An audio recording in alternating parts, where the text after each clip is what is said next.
dimanapun Anda berada. Sekali ini pendengar yang kami hadirkan dengan topik yang akan kita ikuti bersama. Ada narasumber kami, ada Kakak Moses Ijubalom, petani dan pendiri kafe kopi Lani Mendek. Kami berharap juga Kakak Moses selalu senyum setiap saat.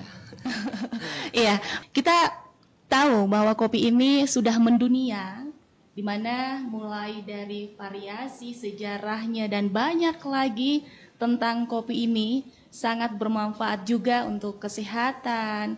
Dan yang menariknya adalah kopi ini menjadi salah satu kebutuhan dan juga menambah perekonomian khususnya untuk petani kopi di Provinsi Papua Pegunungan. Ini Kakak Moses Ijubalom, petani dan pendiri kopi Lani Mendek. Sebenarnya pertanyaan lebih banyak ini di Kakak Moses. Ya, sebagai petani ini apa sih manfaat kopi ini terlebih khusus untuk petani dan masyarakat lokal di Provinsi Papua Pegunungan? Hari ini saya bersyukur buat RRI yang sudah kasih kesempatan buat kita bagaimana kita bisa berdialog. Saya lihat sebagai petani bahwa kopi itu sebenarnya primadona, menjadi emas hijau. Wow. Sebenarnya begitu. Tapi kesadaran kita masyarakat belum paham dengan dunia kopi yang sedang berjalan saat ini. Orang melihat dunia kopi itu seperti bagaimana? Kalau menurut Kakak ini, memang masyarakat belum mengerti tentang manfaat kopi ini kah atau penghasilan yang didapatkan? Ini saya bilang belum mengerti sangat baik tuh. Bagaimana orang di luar nih macam kopi itu anggap kopi saja. Tanaman tumbuhan ya kekarangan saja dalam rumah. Tapi kalau kita lihat di situ penghasilannya sudah lebih besar. Jadi sebenarnya nih edukasi ini seharusnya siapa sih yang menyampaikan? Edukasi ini kita sudah menyampaikan. Tetapi Tapi solusinya untuk menyelesaikan petani macam kekurangan dari rumah penjemuran, dari mesin, apa segala macam ini kan kembali ke dinas masing-masing terkait. 2018 saya bawa kopi event pertama kali di Jayapura, ikut event kopi Papua pertama kali dan kita ikut lelang. Di situ harga kopi yang begitu menjanjikan. Yeah. Akhirnya semakin media mulai keluar, kesadaran masyarakat mulai muncul. Yeah. Mereka sudah mulai memegang kopi. Mereka sudah mulai dalam perawatan, dalam pembersihan, terus dalam pasca panen. Yeah. Mereka sudah berjalan dengan baik. Saya lihat mereka sudah berjalan dengan baik. Bagaimana SOP yang sebenar-benar ini kita taruh di kebun, di petani. Yeah.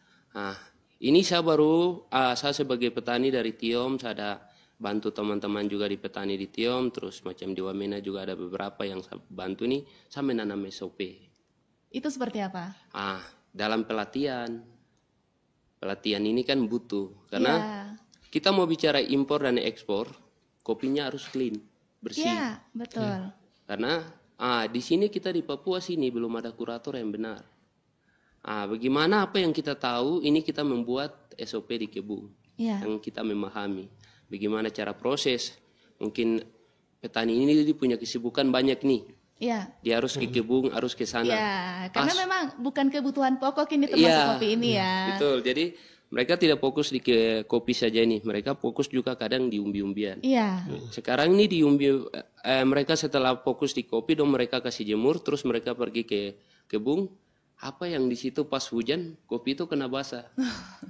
Betul. Solusi-solusi itu yang kita bikin, satu membantu satu rumah penjemuran, terus cara simpel yang bagaimana, macam kita mau bikin, dia punya air tidak ada nih, apa yang kita harus lakukan di petani ini nih. Itu catatan buat saya nih, saya mulai lakukan. Coba pakai ini. Tapi ujung-ujungnya hasil akhirnya akan sama. Dia tidak akan membedakan. Cuma prosesnya saja yang berbeda. Ini yang menjadi kendala ini banyak SOP yang kita harus lakukan. Bahkan di dalam petani juga kadang dong punya manajemennya tidak teratur nih. Hasil ini hari ini dong panen, hari ini tuh mereka sudah menikmati begitu, langsung habis. Padahal di situ ada kelompok tani. Maunya cepat ya. Iya, maunya cepat, instan begitu. Tapi di situ kalau di sisi lain kita lihat, padahal dari petani kopi ini dia punya anak sebenarnya tuh bisa sekolah pilot, sekolah kedokteran. Betul. Begitu. Karena dia tuh penghasilan tetap. Dan tadi tanda kutip saya sudah bilang bahwa kopi itu adalah emas primadona, tapi emas hijau. Gitu. Karena saya sering edukasi kepada petani bahwa saya bilang, hari ini kamu simpang uang di Bank Papua, di Bank BRI, Bank Mandiri, kamu simpang uang di rumah adalah biji kopi. Karena dia tidak akan seperti sayur. Iya. Dia pergi taruh di pasar, terus selesai di menunggu lagi, tidak. Tidak. Tapi kalau petani ini kan diselesai, mungkin ini kebutuhan nih, ya sudah, yang 1 karung ini saya bawa ditimbang, selesai sudah, pegang uang pulang. Iya, iya betul. Jadi sebenarnya nih petani ini tuh punya mulai kesadaran mulai muncul. Jadi banyak karena petani kopi yang sudah selama ini anaknya mau biayai bingung, punya lahan kopi mulai perbaiki, anaknya sudah mulai terjangkau. Dalam ekonomi dapur terjangkau, terus dalam anaknya untuk pergi sekolah terjangkau. Karena bagaimana kita sudah di petani saja, kita sudah angkat kopi ini dengan harga 1 kilo sudah 100.000. Wow. 100.000. Kenapa kita bikin 100.000? Macam saya bikin. Saya mau dalam 1 kilo, petani punya 1 kilo, dia bisa beli beras, dia bisa beli minyak goreng, dia bisa beli garam peksin. Dan sisa dari situ, dia bisa lihat bahwa saya punya hasil bumi ini ternyata dana uangnya besar. Betul, hanya dari kopi ya. Hanya dari kopi begitu. Jadi begitu. Jadi macam contoh saya saja selesaikan kuliah, sapu bapak pensiun, saya selesaikan kuliah pakai saya punya uang kopi, pakai tanaman kopi. Iya. Ini dari mana sih dapat ide ini Kak? Sebenarnya kan memang Kakak udah kuliah nih. Iya. Baru habis itu Kakak jadi ikut membina petani-petani kopi di Provinsi Papua Pegunungan ini, idenya dari mana? Kenapa sampai ke sana? Biasanya nih, ada yang mau jadi PNS, ada yang mau jadi ini. Kok Kakak maunya jadi pengusaha? Atau mungkin karena uangnya lebih banyak ini ceritanya? Kalau saya melihat waktu itu, banyak tanaman kopi yang liar. Terus saya edukasi kepada petani-petani, ayo kerja kopi. Karena saya biasa bilang, kalau kita melihat dari sejarah kopi, kopi ini awal masuk, bukan dari pemerintah dulu. Iya. Ini awalnya misionaris, dibawa dengan firman waktu di Injil masuk, bibit kopi juga dibawa, ditanam dari Bokondini sampai di Kurima sampai di berkembang. Nah, kembali ke masyarakat bahwa orang tidak bisa memikirkan bahwa kenapa di saat Injil masuk biji kopi juga masuk. Padahal kalau kita lihat dari berapa tahun sampai saat ini, ternyata tuh emas hijau yang mereka bawa. Jadi kita tidak memikirkan hal ini sebenarnya. Kita apalagi kita anak-anak muda yang punya pendidikan, punya IQ yang tinggi. Tapi edukasi ini terhadap hasil bumi yang ada di sekeliling halaman rumah ini mereka tidak melihat. Bagaimana mereka bisa balik tanah. Di saat kita balik tanah, pasti kita punya kebutuhan ekonomi itu akan mencapai. Contoh nih, satu hari ini ini ada satu orang ini. Dia punya lahan di belakang ini, ya cukup memadai untuk bisa menanam. Ini contoh saja. Saya tidak bawa ke kopi, tapi contoh. Hari ini dibeli rica, hari ini dibeli tomat, hari ini dibeli bawang. Bagaimana satu hari dia mengeluarkan 10.000. 10.000 kali permintaan tomat, rica, apa dan saya. Berarti habis 50.000 satu hari. Bagaimana untuk 50.000 tuh saya bisa beli garam sama minyak goreng dan peksin. Bagaimana saya bisa balik tanah tanam di belakang rumah ini? Ini satu beden ini saya tanam rica, satu beden ini saya tanam bawang, ini daun bawang. Jadi dia punya penghasilan balik tanah, berarti dia ambil cukup hanya dari belakang rumah. Tapi hal ini sama sekali belum terjadi. Betul. Petani pun masih mau beli rica. Padahal dia punya tanah masih kosong. Seperti begitu. Ya, Kakak Moses, memang betul-betul menjanjikankah untuk petani kopi ini? Baik, kalau untuk menjanjikan sih, iya menjanjikan. Iya, jadi macam tadi asosiasi sudah sampaikan bahwa saat ini kita bekerja keras itu memang betul. Saat ini begini, kenapa saya bisa bilang dari beberapa kabupaten macam saya lihat Dogiai, terus saya lihat di Wamena, terus saya lihat Lanijaya yang sedang berkembang. Sekarang tuh yang kerja yang ada di dalam kebun itu adalah tuh orang tua, usia yang sudah berjalan. Kalau usianya sudah berjalan, orang tua ini tidak mampu untuk bekerja, untuk bekerja dengan di dunia pertanian ini. Sekarang anak-anak Papua yang sendiri yang ada yang sedikit mulai sadar. di Piramid ada anak muda yang saya sudah mulai didik dia dari hulu sampai hili. Macam di Pirime ada Naim dari hulu sampai hili, di Piramid Yosua hulu sampai hili. Jadi macam Hanar sudah mulai jalan, Bali Mambru juga sudah mulai jalan. Ini adalah tugas kita. Tugas kita untuk membuat anak-anak Papua ini bagaimana sih menjadi tuan di atas negeri sendiri begitu. Karena orang biasa bilang, ya kita menjadi PNS, kita menjadi tuan di atas negeri. Tapi kalau menurut saya itu bukan menjadi tuan di atas negeri. Menjadi tuan di atas negeri sendiri bagaimana penghasilan per bulan dari penghasilan tanahnya. Dari tanahnya. Karena dia itu penghasilan tetap tidak mengeluarkan biaya. Mungkin biaya untuk mengeluarkan pembersihan, mungkin makan bersama, beres kerja. Tahu? Tapi kalau hasil panennya dia tidak beli lagi di kebun, dia punya sendiri. Jadi kita harus melihat hal itu yang benar-benar untuk menggarap anak-anak muda ini untuk berkembang lagi, gitu. Dari pengalaman Kakak Moses ini, bisa dikasih tahu kepada pendengar dan juga penonton di siang hari ini berapalah pendapatan dari kopi? Kalau pendapatan dari kopi saya sendiri dari Lani Jaya itu saya kemarin tuh puji Tuhan saya bisa tampung 1 ton 800 kilo. Dan kemarin masuk 2 ton dan kopi itu sudah habis. Penghasilannya berapa lah dari situ? Kalau penghasilannya kita kalikan saja. Dari 1 ton itu kan kita kalikan 1 kilo dengan 100.000. Wow. Susah beli mobil ya. Begitu. Ternyata menjanjikan juga ya. Makanya menjanjikan. Makanya banyak yang orang pernah lihat. Mungkin di teman-teman di kalangan di luar orang pernah lihat saya hanya berputar di kebun, di jalan-jalan di hutan. Apa yang dilakukan begitu? Sering menjadi pertanyaan buat semua pemerintah bahkan masyarakat begitu. Tapi mereka tidak tahu bahwa sebenarnya tuh di kebun yang menghasilkan uang yang banyak begitu. Hal ini tuh mindset anak muda yang ada di sini. Hasil bumi yang ada tuh bagaimana orang Papua tuh bisa menjadi juragang sayur, juragang kopi, juragang rica. Itu kan sama sekali tidak ada. Kalau kembali lagi kita melihat di tahun-tahun yang lalu dari orang tua kita sekolah pakai bawang, hasil bawang, terus hasil ayam diternak dijual untuk pergi anaknya kuliah. Ide kenapa bisa membuat kafe khusus kopi dari mana? Sampai 2016 saya balik dari Bandung beres kuliah.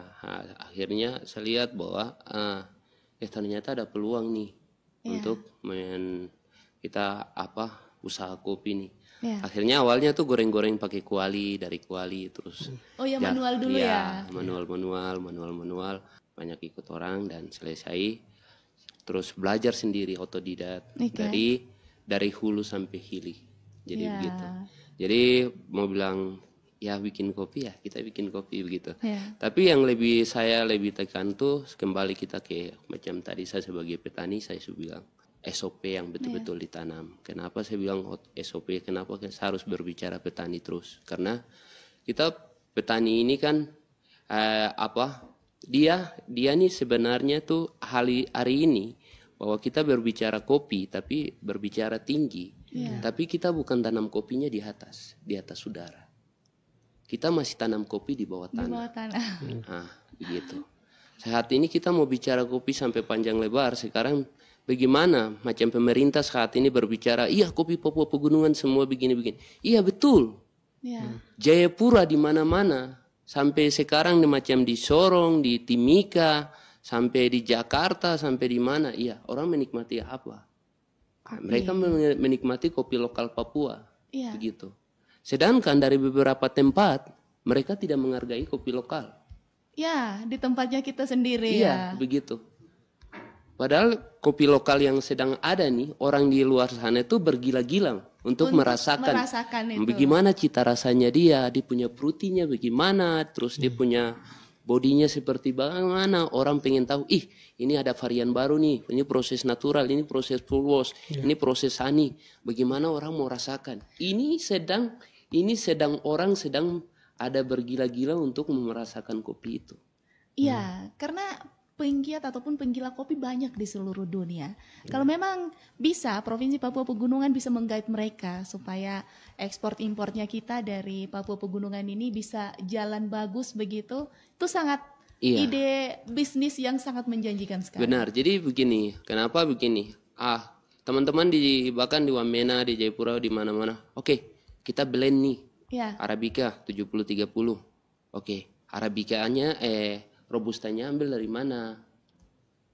Seharusnya kita angkat kopi lokal, berarti kita ambil dari Ambe Biru.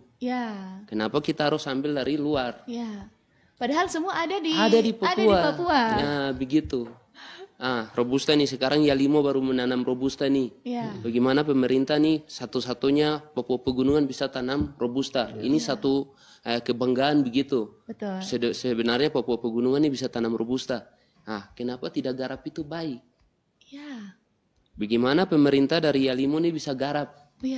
Dinas Pertanian dia bisa garap untuk Robusta nih. Ini pertama kali dari Ambe Biru sekarang di Pegunungan bisa tanam. Karena itu juga jadi bisa menjadi pendapatan daerah juga ya? Iya, pendapatan daerah. Dan itu tanda kita kalau melihat dari sisi lain ya, itu pertama kali begitu.